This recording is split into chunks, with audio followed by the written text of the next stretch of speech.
अश्विनी नवरात्रीप्रमाणे चैत्र नवरात्रीचा उत्साह देखील आता मीरा भाईंदर शहरात मोठ्या उत्साहात साजरा केला जातोय.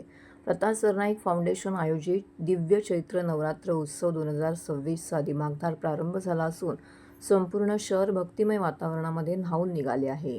19 ते 28 मार्च या दरम्यान हा उत्सव मीरा रोड येथील नामदार गोखले मैदानावर मोठ्या उत्साहात पार पडणार आहे. नवरात्रीच्या पहिल्या माळेला महाराष्ट्र परिवहन मंत्री तथा धाराशिव जिल्हा पालकमंत्री प्रताप सरनाईक यांनी सहकुटुंब आदिमाया शक्तीची विधिवत स्थापना केली आहे. यंदाचे खास आकर्षण दाक्षिणात्य मंदिराचा भव्य देखावा आहे. गेल्या 4 वर्षापासून हा उत्सव आपल्या भव्यतेसाठी ओळखला जातोय. यंदा या उत्सवाचे 5वे वर्ष असून दरवर्षीप्रमाणे एक आगळीवेगळी संकल्पना राबवण्यात आली आहे. यावर्षी भक्तांना प्रत्यक्ष दक्षिणेतील मंदिराचा अनुभव घेता यावा यासाठी दाक्षिणात्य स्थापत्यशैलीचा भव्य देखावा साकारण्यात आला आहे. नक्षीकाम केलेले स्तंभ आणि भव्य गोपूर हे भाविकांच्या आकर्षणाचं केंद्रबिंदू ठरले आहे. 9 दिवस विविध प्रकारचे धार्मिक कार्यक्रम राबवून या ठिकाणी देवीची विधिवत सेवा केली जाणार आहे.